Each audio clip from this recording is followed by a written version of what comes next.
Eu queria, assim, se você pudesse falar um pouco mais da sua experiência na Tailândia, né? Que eu acho que é uma coisa que é bem curiosa, né? É algo que, pelo menos, eu não conheço outra pessoa que tenha tido uma experiência como essa. Sim, você pegou do nada. Como é que aconteceu essa proximidade? Não foi do nada, não. Então. Na verdade, isso começou na crise minha existencial lá na época do lado B. Em 2007 foi a primeira vez que eu fui fazer um retiro. Na verdade, não foi um retiro, foi um treinamento de vida monástica, que foi mais legal ainda, foi a minha sorte, porque num retiro, a pessoa passa só meditando praticamente a maior parte do tempo. Num treinamento de vida monástica, você aprendia sobre a rotina do monge, como é que ele vive, como é que ele se comporta. Então, tinham umas extras que não tem no retiro normal, né? E isso foi no Templo Zulai, que é aqui em Cotia, que é um mosteiro chinês enorme, maravilhoso, lindo lá. E aí foi um choque, né?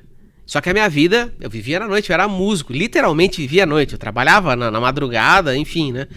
E aí eu falei, como é que eu faço pra morar num lugar desse? Minha vida é muito, não tem nada a ver com isso.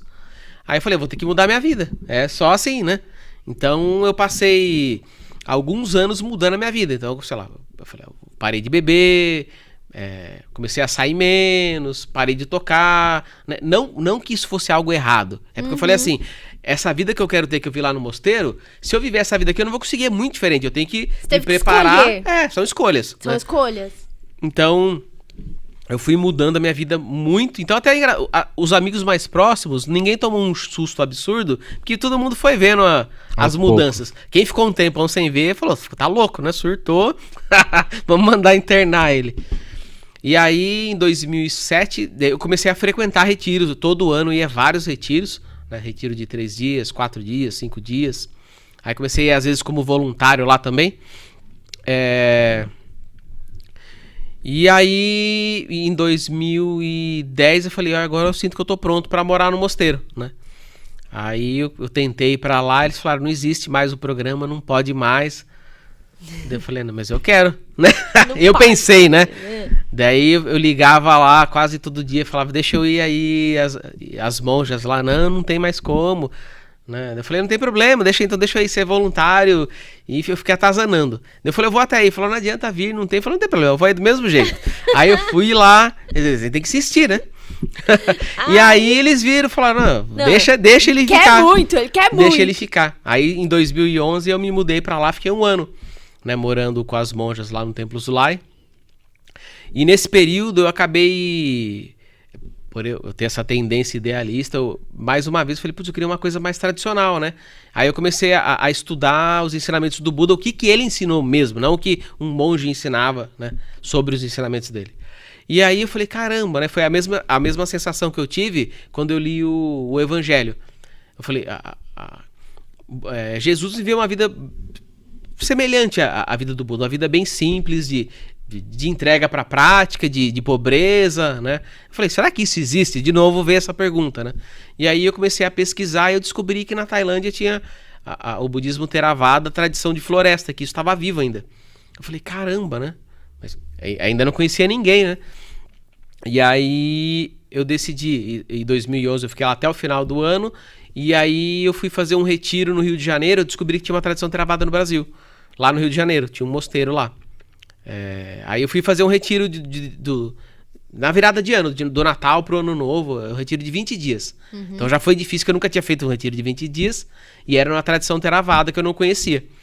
E aí foi uma experiência maravilhosa, assim, foi a experiência até então era a melhor experiência que eu tive, foi naquele retiro, né? Eu falei, putz, né, apesar de eu ter uma gratidão absurda pela tradição, né, do budismo Chan, que é lá do Templo Zulai, que é o Zen chinês, eu falei, eu quero conhecer essa tradição Theravada, né, porque tem mais a ver com o meu tipo de personalidade, né. Para algumas pessoas, o budismo Zen, o budismo tibetano funciona muito melhor. Para mim, o Theravada tem muito mais a ver com a minha personalidade, porque o budismo japonês, chinês, tibetano, eles é mais esotérico, tem um monte de... acredita em um monte de outros seres e coisas que pra mim gerava muita confusão e não me ajudava, atrapalhava, assim. E no budismo Theravada só segue o que o Buda histórico ensinou, que viveu na Índia, que é comprovado, tem os locais sagrados lá, enfim, né? E aí eu comecei a fazer contato, descobri que tinha na Europa, comecei a fazer contato com os monges da Europa. Aí eu decidi que eu queria ir pra lá. Eu ia pra Inglaterra a princípio. Só que aí eu não falava inglês direito só que eu tava conversando com o monge e falava, não, vem, não tem problema. Você tá vendo, você tá conversando. Você não vai vir aqui pra conversar, você tá vindo aqui pra praticar, né? E aí, no final das contas, convidaram eles pra ir pra Portugal. Ele falou, agora você não tem mais desculpa, vem pra Portugal, você ajuda a gente não sabe falar português, você ajuda a gente a falar português e a começar o mosteiro.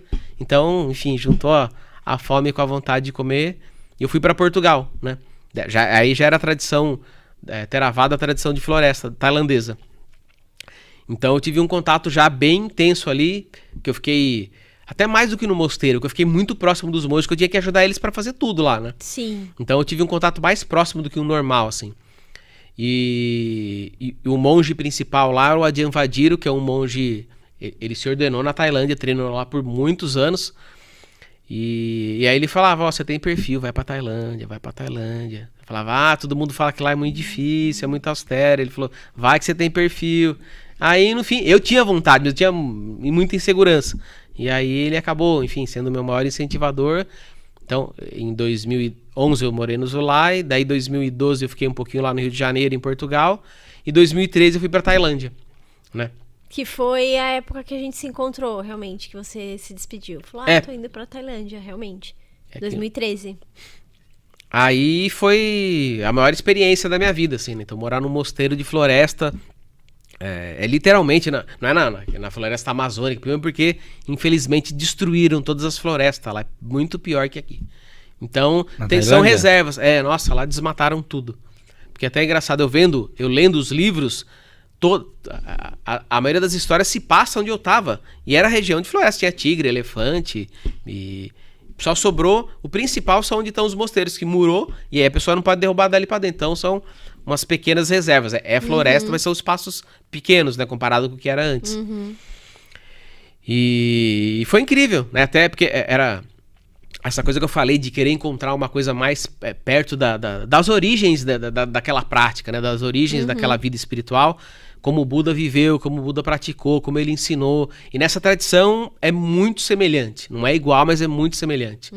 Então, foi um choque, assim, de emoção, assim. Eu lembro até a primeira vez que eu fui fazer mendicância, você sai na rua, tinha gente de joelho, descalço, numa estrada de terra, pra me dar comida. Eu falei, caramba, essa pessoa não me conhece, não sabe quem eu sou.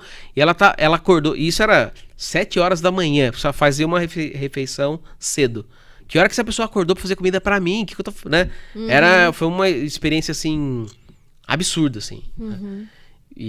Outro mundo, né? Eu lembro, Outro mundo. Eu fui e voltei com lágrima no olho. Eu não acreditava que eu tava tendo aquela experiência agora, né? Nesse século, nessa geração.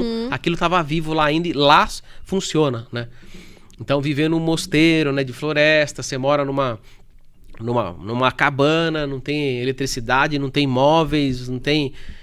É uma vida super simples, né? Então, e às vezes a gente fala, mas pra que barbaridade, pra que fazer isso, né? Mas dentro da prática espiritual isso auxilia muito, né? Porque a gente gosta muito de se distrair. Eu fui músico a vida inteira, então eu sei como é que é. A gente não gosta de confrontar os nossos problemas, a gente gosta de fugir deles. A gente foge pra música, foge pra um barzinho, foge pro cinema, pra televisão. A gente não quer ouvir os pensamentos, as confusões mentais, né? Então, numa vida monástica, num mosteiro, a gente, quando essas coisas vêm, a gente senta e observa, né? A gente aprende a lidar com essas coisas, entender da onde que isso vem, né? E, na verdade, o sofrimento não é o pensamento, é a nossa aversão ao que a gente não gosta e o apego ao que a gente gosta. Então, essa vida mais simples, ela é propícia para isso, porque essas coisas vão aflorar e você não tem para onde fugir. Você vai ter que aprender a lidar com essas coisas, queira ou não queira. Então, é um ambiente muito propício. E no local... A natureza, ela ajuda muito a introspecção. Você pode viver na cidade, pode viver onde for. Mas se a pessoa tem uma oportunidade de fazer um retiro, sei lá, vou passar um tempo num sítio, é uma experiência diferente. Todo mundo quando vai num lugar, sei lá, às vezes... Putz, fui num lugar lá na beira do rio, sei lá, uma energia diferente. Fui num mosteiro, sei lá, fui na praia. A gente percebe que é um clima diferente, assim, quando a gente sai daquela... Né, onde você vai ter um outdoor, uma televisão, agora celular. Barulho. É muita informação, né? Você não consegue desligar, né? Então esses locais, eles é mais fácil para conduzir você para dentro, não para fora, né? Então, fala-se muito na prática da plena atenção. Você tá atento, não tá disperso. É o inverso, né? A nossa confusão é porque a gente tá disperso, a gente nunca tá aqui, né? Eu tô aqui, mas eu tô pensando o que eu vou fazer depois, o que eu vou comer, né? A gente até brinca, né? Você passa a semana inteira sonhando com a lasanha que vai comer no sábado. A hora que chega o sábado, você tá comendo a lasanha e pensando no domingo. Fala, caramba, você esperou a semana inteira, não tá aqui. E tem os boletos também, né? Os boletos. Isso aí não tem como fugir. Exato, os boletos, eles não esperam. E aí, você voltou. Quando mais ou menos você voltou pra cá, assim, saiu? Eu fiquei lá em 2013, aí eu fiquei até o final do ano e voltei pra cá. No finalzinho de 2013 para 2014. E aí tem que tocar a vida, né? Assim, eu gostaria de ficar, mas eu tenho mérito para ir, mas não tenho mérito para ficar. É muito difícil ser monge, né? Tanto eu me ordenei anagárica, que é o postulante, né? Sim. E aí você fica um período, depois você se ordena noviço, e se quiser se ordena monge, né?